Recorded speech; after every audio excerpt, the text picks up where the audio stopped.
Hey guys, my next guest is Zach Amster from the rock band Abrams out of Denver, Colorado.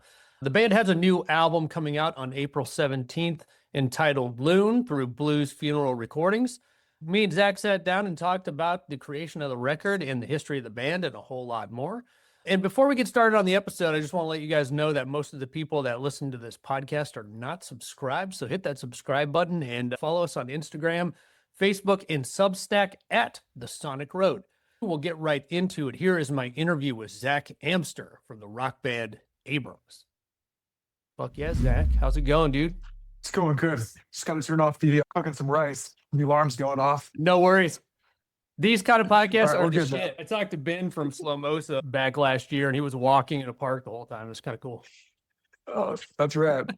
All right, I'm put now. We're good to go. Right on. You out in Denver, huh? Denver, Colorado. Yeah, I've been here for almost 20 years, which is kind of crazy to say, but yeah, that's where the band is from. We've been going for about 10 years now, and Denver is home base. I was raised out there in the 80s. My first 10 years. Oh, no way? Yeah, I was in LaSalle and Greeley and Eaton, all three of those. No way, man. Where are you at now? I'm in Cleveland now. All right. I've been out here most of my life, but yeah, man, Colorado has a special place in my heart for sure. I've spent some time out there in the last few years too, doing, I don't know, they call it the touristy thing. We went up to Estes Park a few years ago and we had a blast, but how we just dealt with the tourist stuff is we just got up before the ass crack of dawn and just beat everybody into the park. So that's how you do it. Yeah, for sure. Yeah, man. No, it's a great place to live. Like I said, I've been here for 20 years. I grew up in Southern California, but went out here for some school, met a couple guys in the band and, works out here, life's out here, friends are out here. So great little music scene out here as well. And I don't know, man, it's a good place to live for sure. Oh yeah, it's beautiful. So we'll get right into it, man. Tell me about your early influences and how did you develop singing and guitar and kind of what made you want to start writing your own songs? Oh, damn, dude. It's a loaded question, but a good one. I just remember growing up in middle school, all what was popular during that time was like all the pop punk stuff, like Blink-182 and that stuff was super popular, but I wasn't into it then. I was into my dad got me into all that 90s stuff, the grunge stuff, the Seattle stuff. Hell yeah. And so I felt like a little bit of an outcast, which is funny because that stuff's cool now. It's crazy how stuff just recycles. But yeah, man, I really got into music probably middle school, got obsessed with it. The Seattle scene was super influential to me. And I started getting into punk rock, all the DC stuff, Discord Records stuff, just all that weird stuff. And then picked up the guitar and started writing songs, and yeah, I never really started singing until, I don't know, man. We started the band in 2015 and I was doing more of a screamy thing, We started off with doing a lot more kind of noisy, sludgy, kind of mathy, punk weird stuff. And then I was I want to start actually singing. So I don't know, 6 years ago, probably with our record Modern Ways is when I started doing the more clean singing stuff and I started to take that more seriously. So the last 3 records I really put a huge focus on trying to learn how to sing. The guitar was always easy for me. You start something so young. I don't know. I was probably 10 or something. And that stuff becomes second nature. You get obsessed with it. But then singing is a whole nother level for me, especially doing it live and getting comfortable with doing that, playing guitar and singing at the same time. It's always just crazy. So just the more and more I started doing it, naturally just got more comfortable with it, better with it. And yeah, I just, with this record, Loon, last couple records, I got way more comfortable with it. But with Loon, I just felt really dialed in and not just with singing ability, but just with hook writing, melody writing, just got,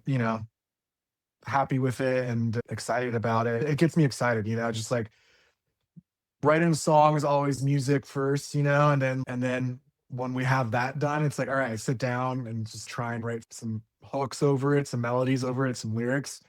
And that can just completely change what you thought the song sounded like. So It's fun for me, just writing that way.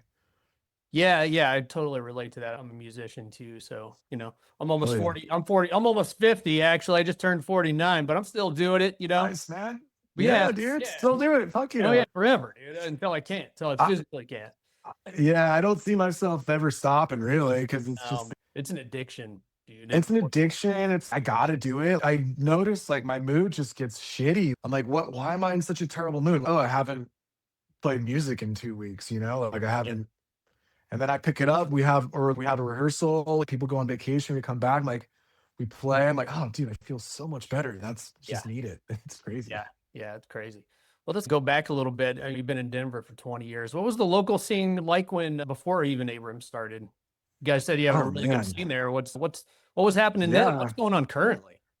Well, there's just like always a good like local heavy rock scene. Like when we first started, it was just like a bunch of friends like playing in bands, playing shows together. I mean, we started at the same times around like Khemmis and like Primitive Man and even like Blood Incantation, and all three of those bands like blew up, like they're all doing really well for themselves. And it's just a great sense of community, especially the heavy scene. And we were kind of like a little bit of an outlier because, those bands are like more metal and we have some metal tendencies, but I think at heart, we're like a rock band, but we would always play like mixed bills. I'd be like, one week we're playing a black metal show for some reason. And then the next week we're playing like just a rock show. So that's the kind of nice, I guess, the thing about our band is like we get a lot of mixed vibe. It's like hard to group us into one category. And I don't know, but the scene's been really great, man. It's there's always just not only just the bands, but just the local venues that are just here to help and to put on shows. And the crowds in Denver love to show up because we're on a little bit of an island, like a lot of tours can skip over Denver, but that's getting better. Like every show I go to that's like at a mid-sized venue is packed and like rowdy. But yeah, it's hard to get to because we're like the next big city's 8 hours away. So we get skipped over a lot. So I think that helps like the shows, like people love live music. And when they get the chance to go see it, they take advantage of it. Yeah, that's crazy to hear. Cleveland and Denver are rock and roll cities for sure. Don't skip either one of those, man. I mean, man. People love rock and roll here, and it's the same way when you mentioned playing with a black metal band and then a rock band the next week. I've been through that too, and it strangely works. And when you talk about having a pocket like Denver or Cleveland, it's pretty unique that way, where you can play with a black metal band, do rock and roll. But weirdly enough, if you go over to Pittsburgh, they don't really seem to dig it as much, that much diversity, or at least from my experience. So I guess it's special that way. Yeah, totally. No, I get that. And I love playing mixed bills too. It sucks when you go to, it doesn't suck, but it's a little bit more boring, I feel, when you go to a show and there's 3 bands on the bill and they all sound exactly the same. It's nice to have some variety, I think that just helps keep the audience interested. So I'm all for it. Yeah, you being on the Blues Funeral roster, we'll get to that in a little bit. I got questions for you, but you guys don't sound like a lot of the bands on there. I think the closest band that I know about from the Blues Funeral folks is Lowrider. You guys would do really well with them if you guys did some shows with them. Oh, that'd be awesome, man. Well, they're fucking awesome. Make that happen, dude. We're fucking down. Talk to Jad, dude. I don't know. I need to get him on here too and talk to him. Yeah. I talked to Lowrider guys. We're great. They're a great band. They've been doing it for a long time. And the label's cool, man. Like he's got a lot of really good bands that are all doing really cool things. And I think at heart, it is like a stoner rock label, which we can get grouped into that category as well. But I think we're a little bit definitely different. On this new record that comes out in a couple weeks, people are saying it's almost like a little bit of a return to like our earlier sound, but it still has that like catchy like 90s vibe I hear a lot that people say, but it's definitely angrier and noisier. People are like throwing in genre tags as like post-hardcore. I'm like, okay, whatever it is, it rocks and it's catchy, and I think it can fit on just about any label really. But we're really happy with Blues Funeral, and they've been super good to us. Yeah, the record's awesome, man. I've been listening to it for the last few days. At the time of this recording, it's not out yet. It comes out April 15th or April 17th, rather. Yeah, the back part of the record's really good. We'll get into it, but I kind of want to back up a little bit because you know why? I've been a fan of the band for about a year, and I was listening to Blues City and In the Dark a lot. And then, so I'm just curious, how did you meet the other guys in Abrams? And was there any special chemistry right away? Were you guys been friends for a while, or were you all strangers at first? Yeah, man. Good question. We've had some lineup changes for sure. You know, with our 10, we've been going for more than 10 years, which is crazy to say. But Taylor, the bass player, and I were at there from the very beginning. And we actually met in college, but remained friends. We didn't really start talking about starting a band until going to shows together and that thing just naturally. And then me and him started a band with a different drummer and then had some lineup changes. And we've been a solid band. The group we have now is probably our longest running lineup, which is definitely a good thing. With Ryan DeWitt joining our drummer for that Modern Ways record in 2020. And once we got him, you know, the lineup was set. And then our guitar player joined, Graham Zander.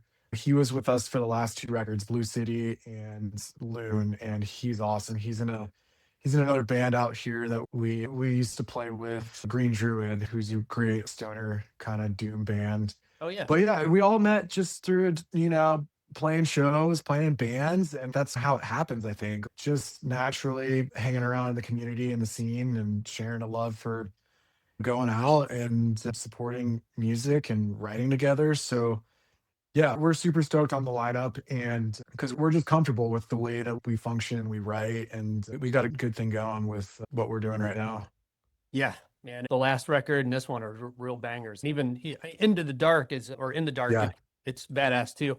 Looking back at your first rehearsals, I'm just curious because I kind of felt this way too. It's a couple of my bands. Do you remember the first song like you guys really put together where you're like, oh, we have something special here? This band with this lineup, we released a record like May 2020, and then fucking the world shut down. We were about to, Yeah. you know, we planned our whole year with tours, and then the record just gets shelved practically. Yeah. So like rehearsing for that was weird.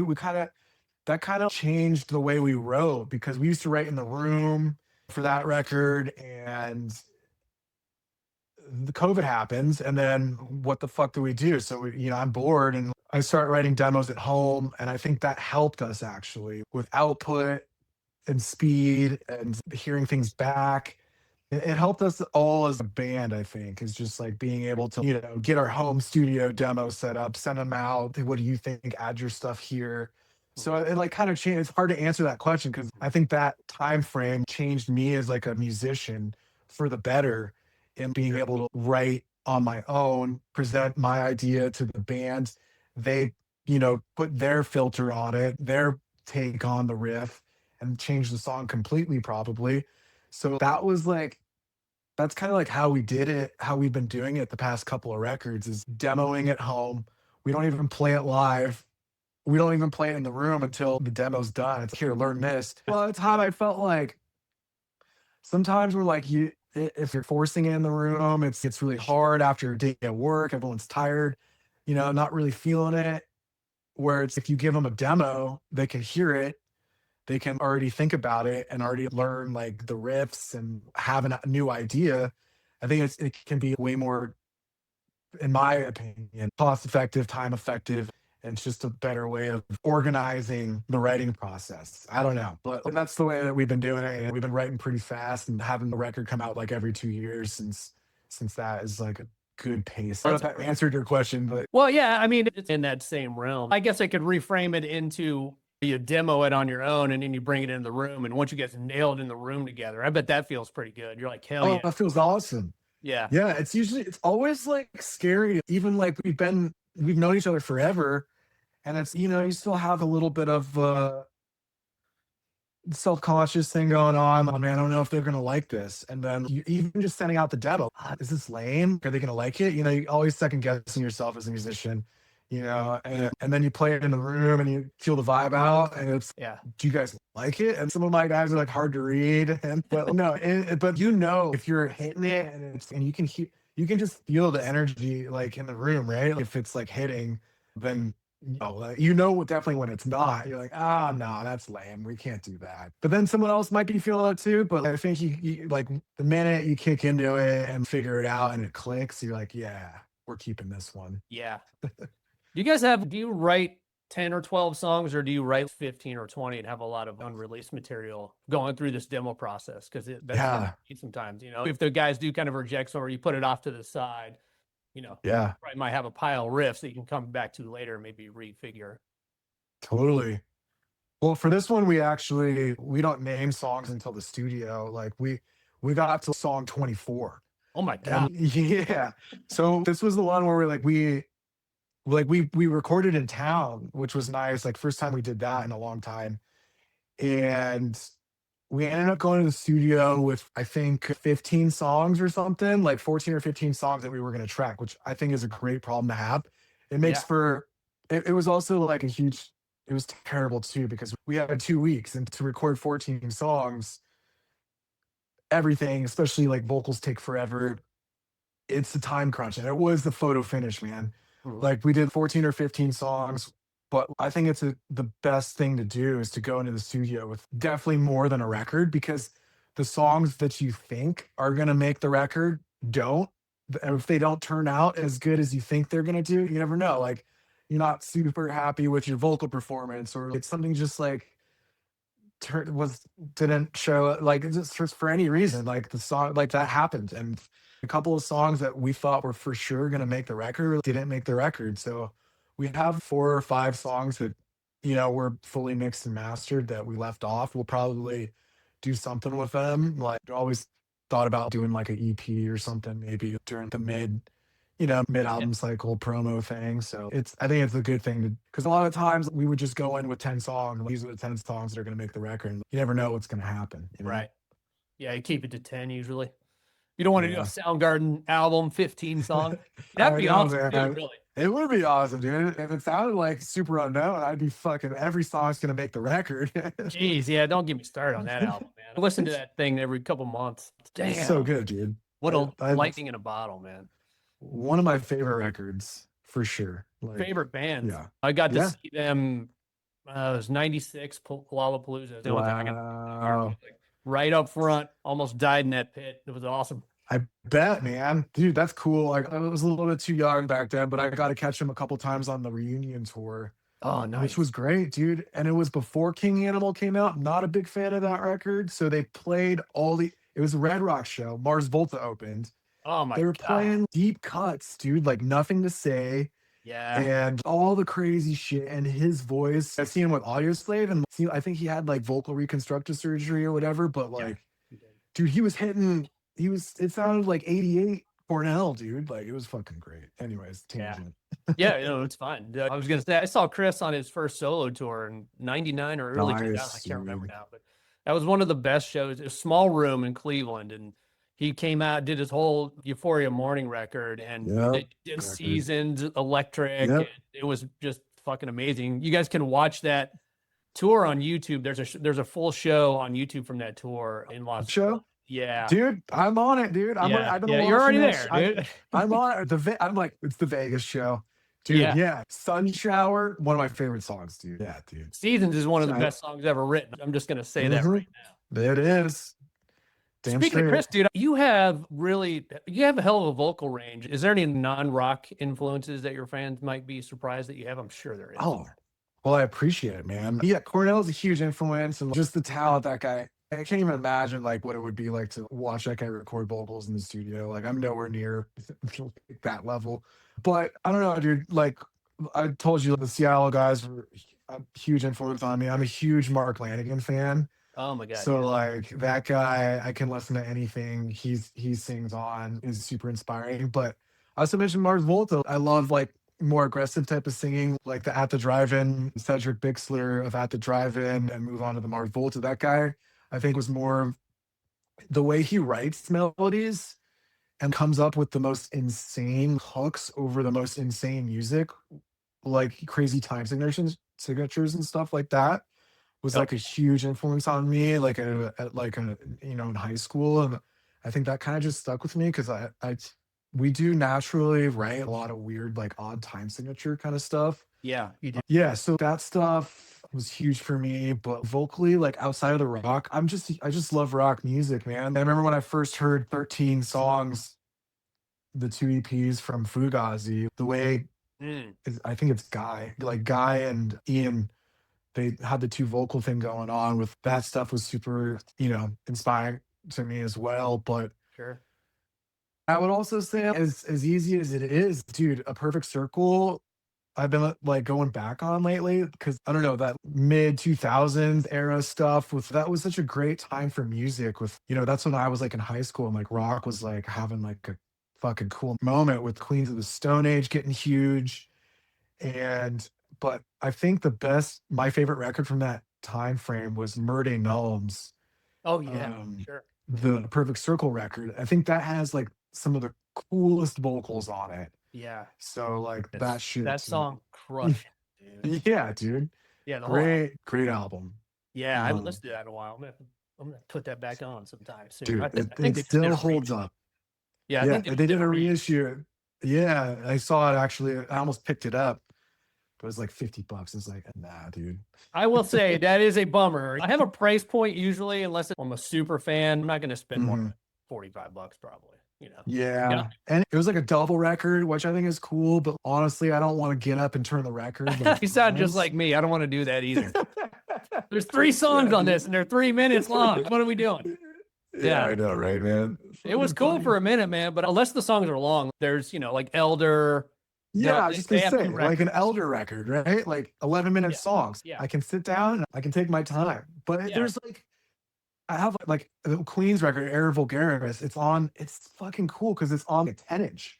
And I only have 2 records that came like on 2 10-inches. Yeah. You never see that. And it's 3 10-inches. I'm like, guys, just fucking do one side. Just one side. I don't care if it's quieter. I don't give a shit. Yeah, just turn it up. Yeah. I like the experience of flipping it over, but not every 2 minutes. You know what I mean? Yeah, totally. Yeah, you mentioned these bands, Mars Volta, Queens of the Stone Age. It reflects in Abrams in that, I think, you experiment a lot with the sounds, your guitar sounds, the sound of the band just in general. Are you guys big gearheads? Do you really play around and tinker around with pedals and guitars and amps and all that, or you just keep it simple? Oh, yeah.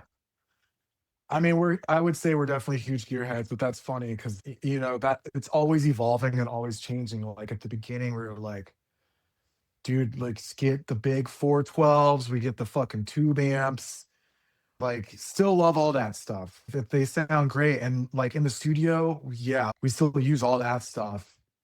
And especially like when we recorded Blue City, we went to God City and dude, every verse had like different pedal on it. And like really, especially it depends on how much time you have. And this record, we were definitely pressed for time, which is just the most stressful thing any band can do. Yeah. Because it's, time is money, quite literally. But yeah, we get like our set sounds and we definitely tinker around a lot with different pedals and fuzzes and distortions and crazy modulation effects. But lately live, dude, like we are getting older and people are switching to these like solid state amps.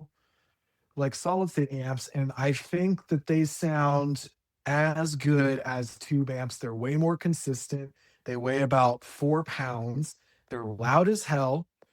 And every time we play, gearheads like come out to our shows, right? Because a lot of like stoner rock guys are just inherently fucking gearheads. Yeah. And they're like, what are you guys using? I'm like, dude, it's a Quilter. It's a Quilter tone block.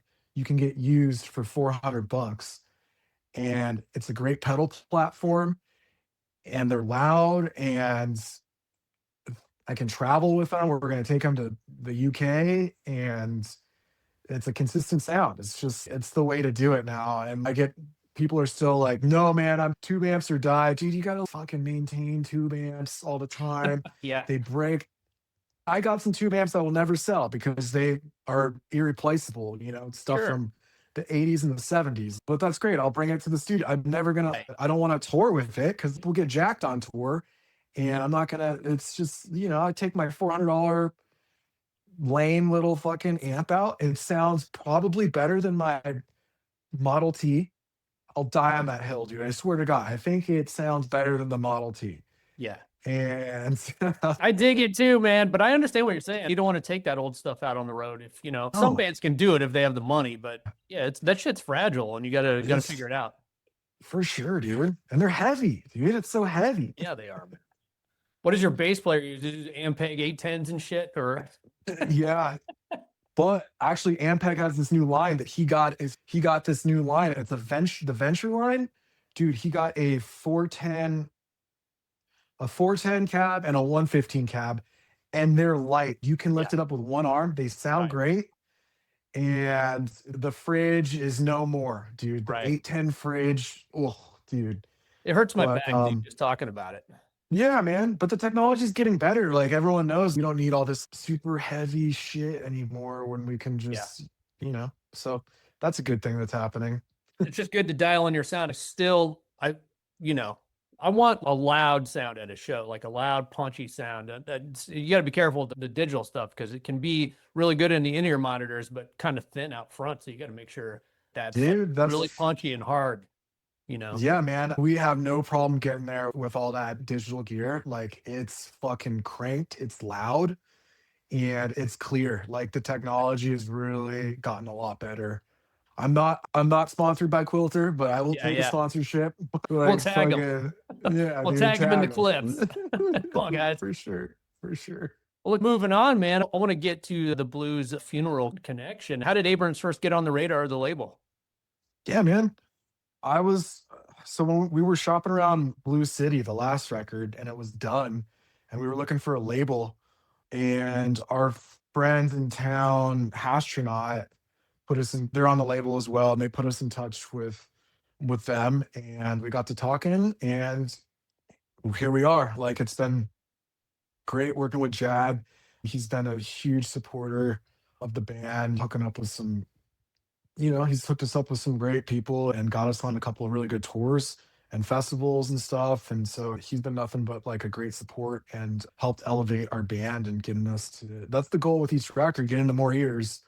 So yeah, man, we're thrilled with the label and the community too, man. Everyone's all the bands like are just down to help each other out. We know it's really hard out there being a smaller band, and just the community is great, man. It's just a rewarding like label and community to be a part of. Yeah, it is. I've talked to several of the bands from several of these labels, and it's all very much a kindred spirit. I was talking to the guys from Lowrider, and they're in the same boat like where I am as far as age, and there's family and jobs, and they're always going to make music, and they're good friends, or just trying to balance both now, to get to that level after a certain age. But being on a small label like that, it seems like it's way more flexible in that regard.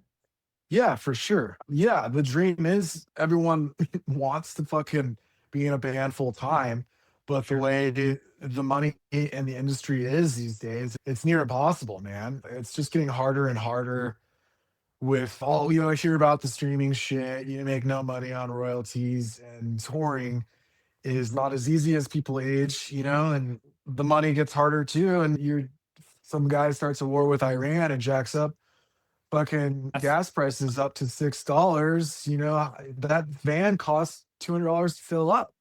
Yeah. And you got to go to a C market on a fucking Tuesday night and make no money. It's tough, man. It's tough. It's fucking hard. So like it gets harder and harder. We're all in our, mid 30s, and but we're not here we don't do it because of money, man. If we did it because of money, we'd just be so dumb because we don't make any. Right. We're passionate about the music. We fucking love playing live, and we're down for the adventure as well to do some tours and stuff. We don't tour a crazy amount, but we support the record. We're doing our first international dates in May, which we're very thrilled about.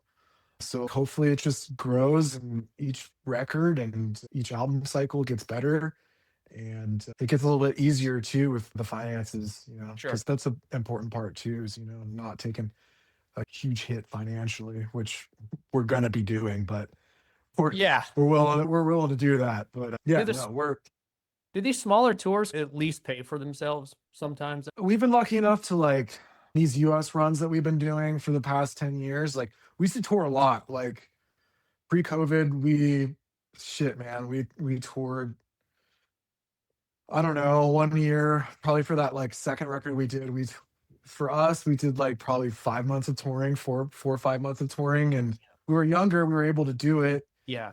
And, then COVID happened and then shit changed. But we've been lucky enough to make money on tours and, whether that means like crashing on friends' floors or people's floors or getting a shitty hotel room, we'll do it. But when you start talking about going over to the UK, this is a first for us. We will definitely be taking a hit. But we got an offer to do DesertFest London. And we're like, all right, let's try it. And then we built some shows around it. So we're doing a couple shows around it in the UK, and it's wicked expensive. But I think the bands, it's like, all right, let's see what happens. It's our first international little circuit. And we're excited, man. It's going to be a great festival. We've done the New York City Desert Fest for the Blue City touring cycle, and that was a blast. But this one will be really cool to go over there. Have you guys played RippleFest yet? Yeah, we have. We did RippleFest 2 years ago, which was awesome, man. It was hot as hell. We got like a 5 o'clock slot, and it was great. But I was seeing stars. And, we had like 45-minute set, and you can't wear shorts when you rock and roll, man. That's a no-no. I agree. So we're rocking in fucking black jeans, and it's 100 degrees and 100% humidity. Dude, call the ambulance. Yeah, especially in goddamn Texas, man. I've heard a lot. I haven't been there actually, but I've heard it's okay, you got to go, man. This year, that RippleFest lineup looks awesome. I know, man. Dude, that looks like a really fun. I'm thinking about going out there, but then they're doing another one in the Key of Doom. It's out in Brooklyn. That's a little closer to me. So I want to see Greenleaf, because I've been a Greenleaf fan for 20 years, and this is their first U.S. tour, really. So that's awesome. Yeah. We got to do a tour we met Tommy from Dozer, because we did a tour with Dozer. Oh, yeah. That's right. Yeah. A couple years ago. So, Tommy's, dude, great guitar player. That's awesome. That's right. Greenleaf's coming to do RippleFest. Let's definitely go to that New York Fest. It'll be fun, man. Yeah. And the Key of Doom, man. Maybe you guys should try to get on that one too. That'd be cool. Yeah, dude, we'll do it. Yeah. Well, I'll send an email to that dude. Like, hey, man, put Abrams on. Email. Let's kind of dive into the new record, dude. I've been listening to it. It's a grower. So, I listen to records probably 2 or 3 times before I really get it.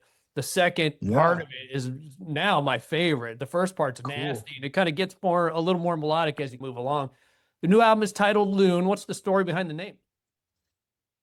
Good question. It's always naming songs and naming records is so difficult for us to agree on. It's so hard. So one day I just there was that one song. One song is called How Did I Lose My Mind, which I love the name of that title. And it's kind of it's a theme throughout the record. And it's kind of just like feeling like you're losing your fucking mind. And one day I was just trying to just think about words or themes of the record, and the word loon came. I'm like, that's fucking so dumb and unpretentious, and I pitched it to the band, and I dig it, and because it's it's not really lunatic, but it has going to the loony bin, just feeling like you're fucking losing your mind, and I love just 1-syllable words. I want to stay away from prepositional phrases like in the dark. Yeah. And shit like that. And I just thought it was to the point. And it felt like it hit the album thematically. So that's really all it was. Okay, cool. Yeah. 1 syllable. Just a 1-syllable thing to describe the entire group of songs. And I thought it was kind of perfect. It's easy when you're talking to people too. It's hard to say though. Loon is a hard word to say, but they'll be like, what? Moon? Yeah. No. Yeah, exactly. I go through with my own name. Like, Bo? What does it mean? No, dude. Totally. One of my favorites on here is it's Last Nail. Apparently it was one of the last songs you guys wrote for the record. Why do you think the best songs are written at the last minute? That seems to happen quite a bit with bands. It actually happened to us before on In the Dark. The song In the Clouds, speaking of prepositional phrases. Great song too, by the way. God damn it. Thank you. Yeah. It's Better Life. That song. Oh yeah, thank you. Yeah, that album is probably one of my favorites of ours. But In the Dark, it happened with In the Clouds, and that's our highest stream song. if we have a popular song, that's probably it. And that one almost didn't get, we almost didn't even bring it to the recording studio. And when you take a chance and record something and you hear it back through the speakers, you're like, oh shit, this thing sounds like a hit. But that happened with Last Nail. Last Nail, we were like struggling with it because it definitely, like, Graham helped write that one and dumb it down, because it just completely changed when we just dumbed it down. And we played it, and in the room, the demo was completely different. And then when Graham had his idea, we just played in the room. It was like one of those things, like we were talking before, where it just felt so much better. And it's a very, like, one of our more poppy, like, catchy songs, has a little bit of a Torche vibe to it. And yeah, I just love the way it turned out. And it's funny, you're talking about the record and you're saying like it's a grower, and I completely agree with you. And those are my favorite records, where on a first listen, and you're like, what the fuck was that? There's a lot. And then you listen to it again, it's like going back watching a movie like for a second time, you kind of you notice, or watching Sopranos for a second time, you notice so much more shit when you rewatch it. And those are my favorite types of shows and albums. Yeah, an Apt to Drive an album and Casino Out. The first album that I considered a grower would be In Casino Out and Delouse in the Comatorium, where it's so different. The first time you're like, you don't know if you like it. Right. And then the more it becomes your favorite record. Not that this is going to become anyone's favorite record, which maybe it will, great. But I think that's where the strong suit of this record, where it's like, it is different. It's very different, where it's like people say it reminds me of this, it reminds me of that, it reminds me of this. But on a whole level, I think it's a very honest and like unique kind of a record. And we don't want to write the same record 2 times in a row. And I think we definitely succeeded. That's a good goal. Yeah, for sure. You know, and we've talked about a couple of these classic records, all of these, like Super Unknown. You know, the Black Crowes are a favorite band of mine, and they're also the same. Band. I remember when Super Unknown came out when we were just kids, and at first I'm like, what is this? Because it was so different than Bad Motorfinger. Yeah. And now it's a classic. So, you know, I always try to tell people, always give things a chance more than listen to it 3 times before you judge it, because you're going to miss out if you don't. And the Black Crowes just released a new album, and you read the comments on YouTube, and it's always the same bullshit. There's a lot of complainers and stuff. It's not the same as it was. And it's, and I just say, just listen to it 3 times, man, or you're going to miss out, you know? So that's when you know a record's good. And I think people need more patience. It's so hard this day and age, man, when you're just competing for people's attention, and when it's just going to get harder and harder with AI, and that's what I love. I still love sitting down, and I'm always going to be an album guy. Bands are just like releasing singles now. Yeah. I'm like, I want the album. I want to like hold it in my hands and listen to it front to back. New bands too. I love new bands. Yeah. And I just sit down and listen to a full album front to back. And I don't think that will go away for a lot of people, but it's definitely going to get harder and harder for, you know, rock bands to fight for people's attention spans. Well, vinyl had its biggest year last year since 1983. So maybe that's changing. I don't know. Yeah, maybe, hopefully. Yeah. I think people are going to figure out, like, I need to put my phone down and go outside and let's do something else and just like stare at screens all day. I mean, you know, so it's like, maybe it'll be a big reawakening, hopefully. Yeah, I hope so. And you know what, man? The masses are going to do what they're going to do.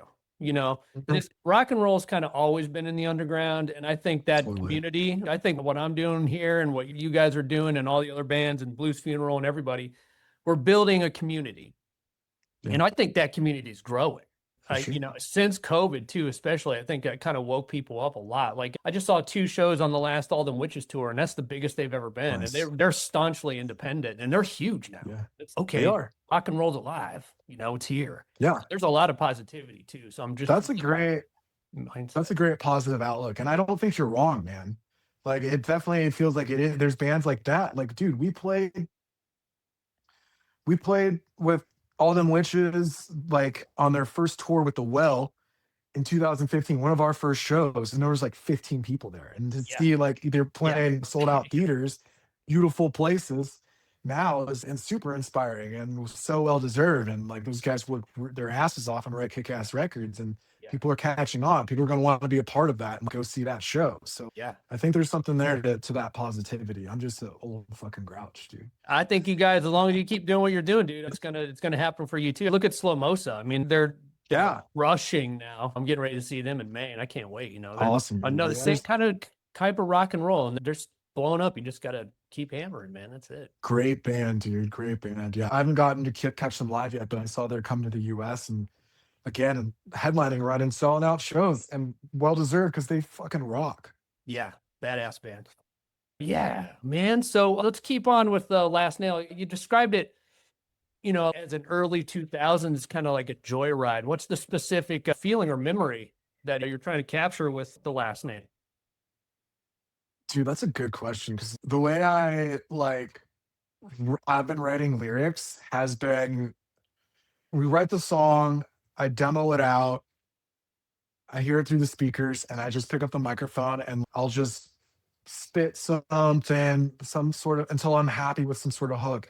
And out of whatever I'm like it's like spelling out of me, whatever naturally comes to me, I'll usually get one word and write lyrics based off of that one word. And then sometimes it won't even make sense to me. But a lot of the times, which actually like it has with this record, when I listen back to it, I'm like, oh my God, all that shit makes sense. And like I hate what like, you know, kind of saying this song's about that, because I just want to leave it like really open. But Sure. Kind of what I was describing with going through some tough like mental like kind of hurdles and, you know, being a warrior through all that stuff. And it's a pretty aggressive sounding record, but there's a lot of positivity and hope thematically going through struggle and coming out on the other side with that. And the record in general has themes like that, where it's breaking through the struggle.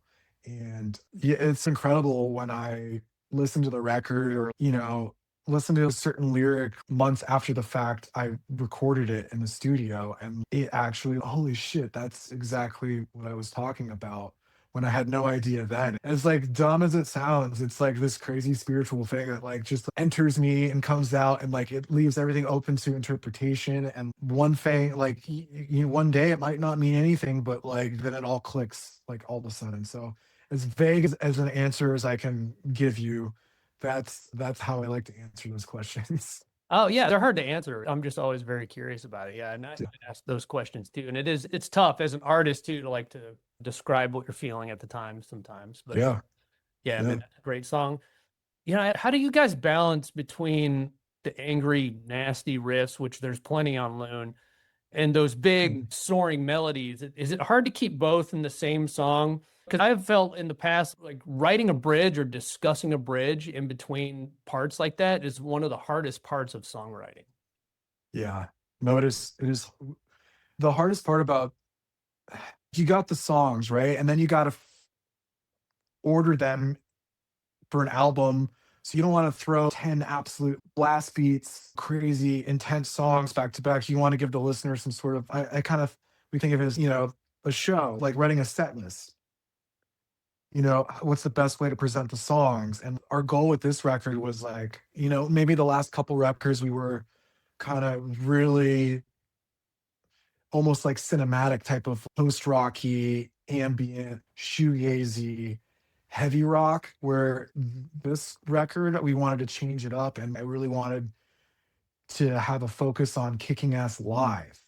And that was the main goal. It was like, with those last records, they might have been a little bit harder to recreate live because there's a lot of focus on overdubbing and like maybe a little bit too crazy on the production, where this one, the goal was like, if it fucking hits in the room, it's going to hit in the studio. Right. Let's dumb it down. And that led to a little bit more of an aggressive kind of songwriting style, but we still want the big hooks. We still, the tricky part was getting the catchy hooks over the more aggressive music, which I think we succeeded. So I don't know how we did it. I think a lot of it was vocally had to happen, where it's, you know, I want to match the intensity of the music, but also be able to write a kick-ass chorus that is just like an earworm kind of a thing. So Yeah. I don't know how we do it. We build each other up and we offer ideas and we bounce off each other and hopefully capture some magic in a bottle in the 2 weeks that we're recording and Yeah. see what you get. And then you come back with it and you're happy with it. So that's what happened, I guess. You mentioned 2 weeks. Is it 2 weeks of just tracking with the band and then you go back and do vocal overdubs later, or is it just 2 weeks? Do you mean strictly 2 weeks? It was 2 weeks. We did 14 days straight and for this record, which Man. seems like a lot of time, but the studio we recorded in was, we didn't do anything live. So we still did it to a click track. So we would do drums first and then we do guitars and bass. And then I had to fucking try not to blow out my voice. And I had to sing Yeah. 14 songs in 5 days, which Damn. was a lot of like late nights. And Yeah. it was really tough, dude. Yeah. The studio is so exhausting. Just like listening, trying to stay focused because you're like, this is our one shot to fucking get this right. And it's blasting through the playback speakers, and it's just, dude, the studio is a really stressful place. Like, it is so stressful, but we did it. Maybe the next one, just do a live record in the studio. I honestly think that's where we're going because we keep on dumbing it down, and it's like we don't need to spend all this money on production, and let's just like record everything live as a sick band, capture, because there's something about that energy too that you can capture live, and then just do vocals after, and then you can Yeah. And then do all your your overdubs and all your bells and whistles later. yeah. It is. Yeah. I think it is the more fun way of doing it. I've done records that are all overdubs, do the drums first, and then overdub everything else, and done some live stuff. Yeah. Oh man, this is the way to do it. Just to keep that vibe. Both have their benefits. Sure. Yeah, they do. Yeah. The record sounds great. By the way. It's Thank awesome. you. My current favorite now is the last song, Sirens. How did that one develop? I listened to it like 4 times in a row today. It was fucking so good. How did that one develop? Thanks, man. I love that song too. That one came out of writer's block, actually. So when I get in like these ruts of struggling with writing a song, I'll just tune my guitar to something ridiculous. And that's what I did. I tuned the guitar to EECDAD, which is the dumbest tuning ever. And it's like a Sonic Youth or like a weird Soundgarden style tuning. And I got the main riff out of it. And man, I love how that song turned out. And yeah, that's how I get out of writer's block, is I just screw with my tuning. Yeah, fuck around. Yeah, I'm doing the same thing. I'm a drummer, but I've been playing for like 30 years, but I fuck around with guitars. So I've recently, the last couple of years, bought a few guitars, and immediately I start doing the pentatonics and shit. Like, man, this is so boring, Yeah. I need to do it. I'm going to continue to do it, but I suck. But the first thing I do is I tune it into open tunings and all this weird shit and just fuck around. And I actually came up with some pretty decent parts. Awesome, man. It's fun, man. You got to keep the joy of playing that way. You got to experiment, treat it like a toy, and you get your skill as you go. But yeah, dude, fucking around with weird tunings is fun. Yeah, man. I totally agree with you. Keep the fun in it. And going back to Soundgarden, like you go to a song like Mind Riot. Oh my If God. you learn how to play that song, I think it's all E. I think the whole guitar is an E. Maybe the last two are B, but then that was the inspiration of this tuning. It was just like, if you try and tab out a Soundgarden song from the back in the day, it's what were they thinking? And it's how you're gonna need a lot of guitars to play live, but a lot of Soundgarden love on this podcast, which I love. I could talk about that band all day long, but I heard that Chris Cornell, actually, I don't know what the condition was that he had. I can't remember what the condition is called, but he could hear in colors or something like that. Oh, really? And that's why, it's some weird condition. Look it up.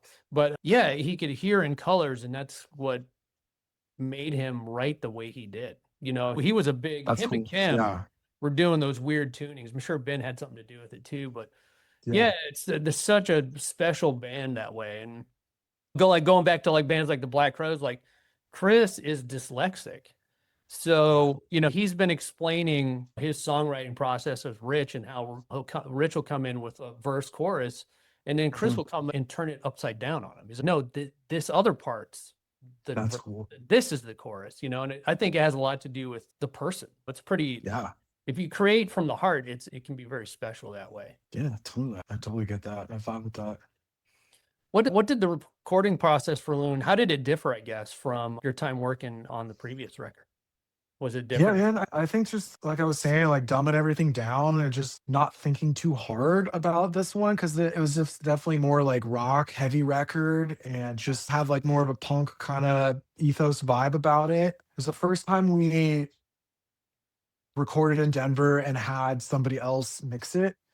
So we had a great mixing engineer do it. Andrew Schneider who's an amazing engineer. Like he's done so many amazing bands like Cave In, Unsane, so many great records. I love his sound. The drums sound so killer.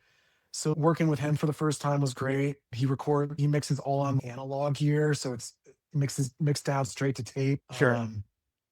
And he was great to work with because he was very hands-on in the mastering process with Alan Duchess, who like, I'm just, dude, you're the engineer, make sure it sounds the way you want it to sound. And they went through 9 revisions, which was kind of crazy.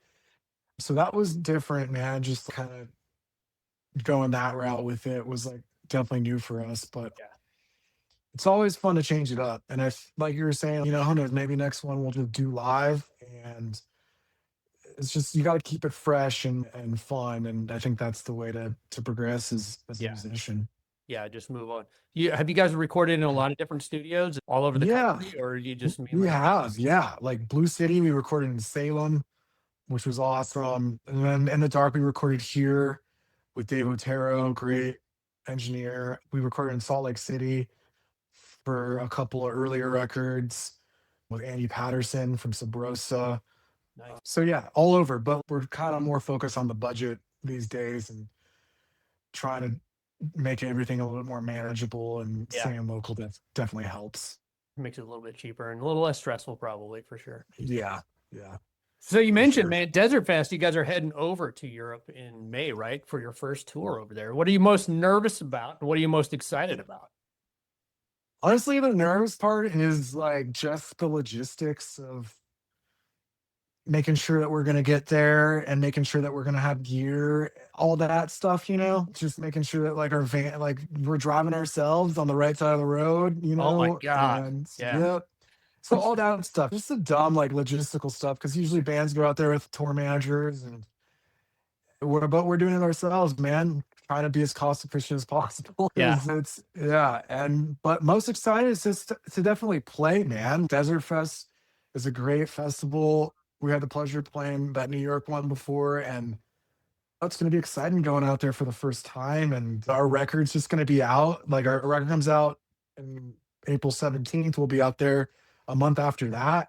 So it's just like good timing for promotion for the tour. And then hopefully we'll turn some heads, sell some records, make some fans, and continue to keep doing it, you know? Just build on it. Yeah, I think you guys are going to blow up over there for sure. It's going to be. I've heard a lot of good things about Europe in the rock scene. I haven't been out there yet either, but I'm thinking about taking a trip maybe in the next couple of years. But yeah, man, I think you guys are going to crush out there. When someone finishes listening to Loon, what's one thing you hope they take away from this record? I hope that they, you know, hear it for the first time, check out our band, and then they check out some other stuff, and they think, well, how the hell did I miss these guys? And when are they coming to my town? How can I get them to come to my town? So just hope they dig it and check us out. And yeah, I feel like it's a unique record for the time and the scene that we're in, and hopefully people get it. Yeah, they're going to get it, man, for sure. Selfish question, is there a U.S. tour planned as well this year? There is. It's still in the works. So hopefully we'll have announcement. They'll be able to announce that, and end of April is what they're shooting for. But yeah, same things are still trying to get lined up. So we have a booker working on it. I don't have too many details but you know, we'll announce it as soon as we're able to on our socials and go from there. So yeah. And then after that, hopefully we'll figure some stuff out for 2027 as well. That's being looked at right now. So it's crazy with bands. You got to plan like 12 months in advance these days. And so we're already keeping our eyes out for next year as well. Yeah. Any plans on coming to Ohio? Not, or you don't know yet? Not yet. I hopefully so the August run is going to be West Coast, and then hopefully we'll be able to do an East Coast tour end of this year, next year.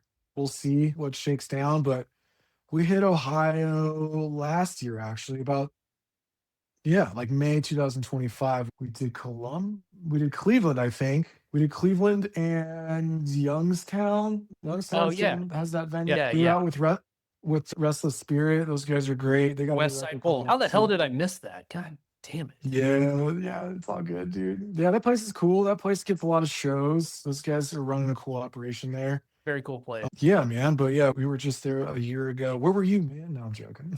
God damn it. I can't believe it. Yeah, well, Hopefully we'll Grog get back. Shop, come to Grog Shop Cleveland, come to Beachland. Yeah. There's a lot of good venues here in this town. And Columbus, too, is really jumping for rock and roll, too. So hope to Yeah, see for you, sure, dude, man. and I'll keep an eye out for sure. Yeah, keep an eye out. Another question before we sign Yeah. off. Is there any plans to re-release the older records on vinyl again? Because I know a couple of them are probably out of print, right? I think one of them is out of print, but right now, no talks about that. Yeah, I think we're running very low on our this is our sixth record, which is crazy.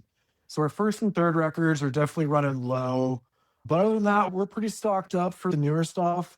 But yeah, nothing about we have some check our Bandcamp because that's what's available. If anyone's looking to buy records, help us out and we'll get those shipped out to you. But yeah, no plans right now. The good stuff's still in print. Yeah, it's all pretty solid, man. Well, where can everybody find Loon on April 17th, and where can everybody find your tour dates and all that stuff? Yeah, so check our socials. Our Instagram handle is at Abrams the Band. Facebook, same as well. Is where to catch up with tour dates and just general news about the band. The record Loon comes out April 17th, which you can pre-order on our Bandcamp page, abramsrocks.bandcamp.com, I believe. But also you can get that on our label's website as well, bluesfuneral.com. It'll be available for streaming everywhere. It'll be in some record stores as well. We got European distribution. So yeah, wherever you buy music, it should be there, hopefully. Okay, cool, man. Well, we'll put all those links in the show notes below for everybody listening. And Thank you. We'll just go ahead and sign off for now, man. Thanks for talking to me. I really appreciate it. Hey, thanks, Bo.